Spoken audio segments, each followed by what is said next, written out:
18 феврали соли равон ба беморхонаи маркази миллии шаҳри Душанбе Шаҳрванд Азимов Зафархон соли таваллудаш 1978 сокини кӯчаи Шамсӣ бо ҷароҳати вазнини ҷисмонӣ дар қафаси сина дастрас карда шуд, ки номбурда дар натиҷаи бардоштани ҷароҳати вазнин ба ҳалокат расида буд.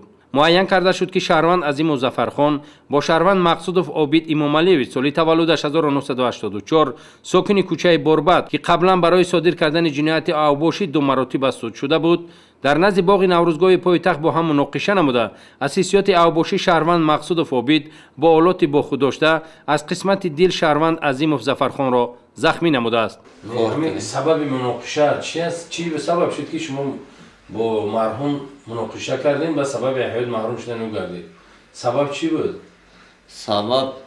Сабаби сум буд. Ман гуфтам, ки ҳамин қасум аз ман $110,000 амрикоӣ аз ман қарздор асти ту ҳамин сума чӣ хел мекунӣ? Хес маро ҳақурат карду наистод гапҳоро гӯш кунем. ҳамҷо гапҳомо паста баланд рафт, дубор дашмон дод.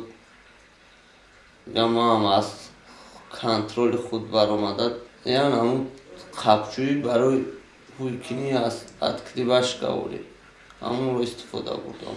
гумонбар Мақсудов Обид пас аз содир кардани ҷинояти махсусан вазнин, яъне куштор, аз ҷои ҳодиса фирор карда дар як аз биноҳои истиқоматии шаҳри Душанбе пинҳон гардида буд, вале дар натиҷаи бурдани корҳои оперативии ҷустуҷӯии кормандони раёсати вазорати корҳои дохилӣ дар шаҳри Душанбе макони қарордоштаи ӯро муайян намуда, ҳангоми дастгир намудани кормандони раёсати вазорати корҳои дохилӣ Мақсудов Обид худро аз ошонаи дуюм ба замин партофта, дар натиҷа дасту пои он шикастааст.